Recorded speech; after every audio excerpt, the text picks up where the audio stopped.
নমস্কার বন্ধুরা, ইউনিক হেসেলে আপনাদের সকলকে স্বাগত। আজকে আমি আপনাদের সামনে নতুন একটি রেসিপি নিয়ে চলে এসেছি, যার নাম দই পনির।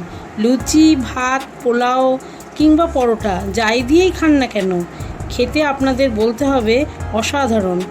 এবারে এই রেসিপিটি করার জন্য কি করতে হবে দেখে নিন।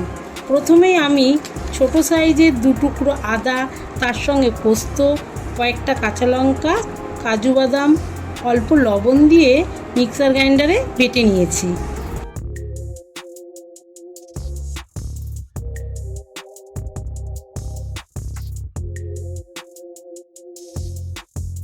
আর আগে থেকেই 2 প্যাকেট দুধ দিয়ে ঘরেই পনির তৈরি করে নিয়েছি।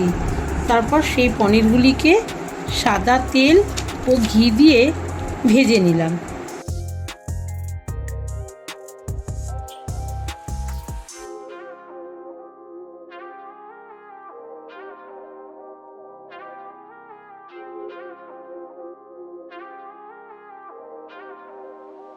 এবারে ভেজে রাখা পনিরের মধ্যে মিক্সার গ্রাইন্ডারে বেটে নেওয়া মশলাটি দিয়ে দিলাম।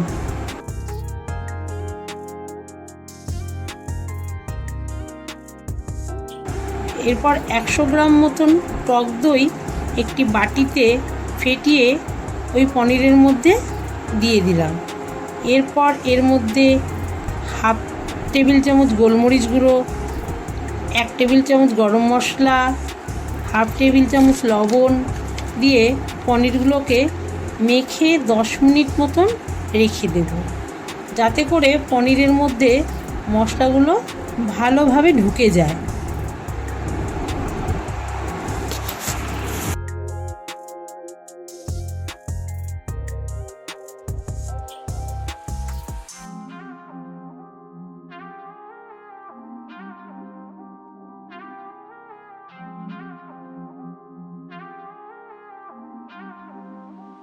গ্যাসে বসিয়ে দিয়ে তার মধ্যে 50 গ্রাম মতন সাদা তেল দিয়ে দেব এবং তার মধ্যে 25 গ্রাম মতন ঘি দিয়ে দেব। এবার তেল আর ঘিটা যখন গরম হয়ে যাবে তখন তার মধ্যে একে একে ফোড়ন দিয়ে দেব শুকনো লঙ্কা, গোটা গরম মশলা, গোলমরিচ, সাদা জিরে।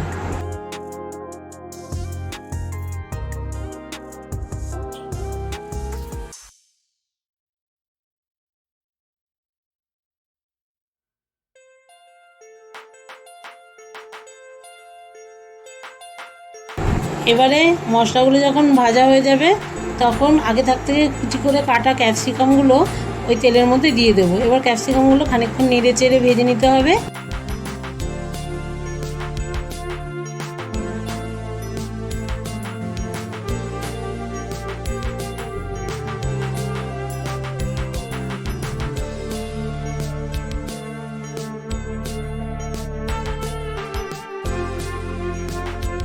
যখন ক্যাপসিকামগুলো থেকে একটু লালচে লালচে রং হবে তখন তার মধ্যে আগে থাকতে যে পনিরগুলো মশলা মাখিয়ে রেখেছি সেই মশলা মাখানো পনিরগুলো ওই কড়াইয়ের মধ্যে দিয়ে দেবো। তারপর কড়াইয়ের মধ্যে দিয়ে খানিকক্ষণ নাড়তে থাকবো।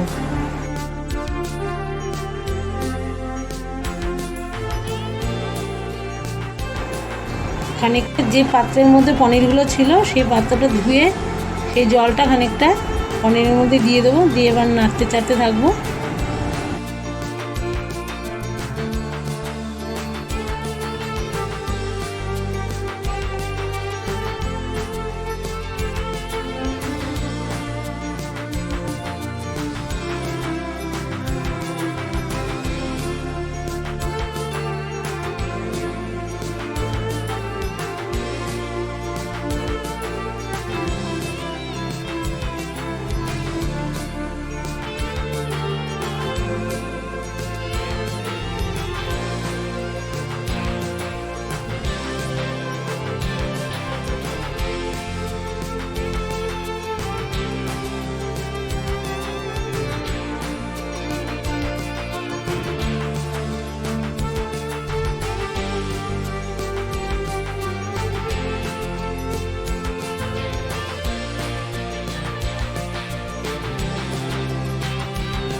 এইভাবে কিছুক্ষণ ফোটার পর এর মধ্যে গরম মশলা গুঁড়ো দিয়ে দিলাম,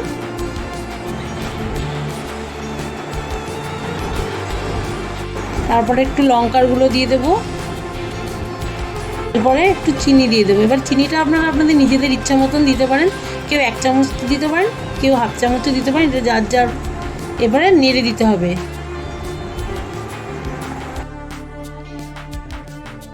এইভাবে খানিকক্ষণ ফোটার পর দেখুন রান্নাটা কীরকম ভারী হয়ে এসেছে, তখন বুঝে নিতে হবে যে রান্নাটা কমপ্লিট হয়ে গেছে।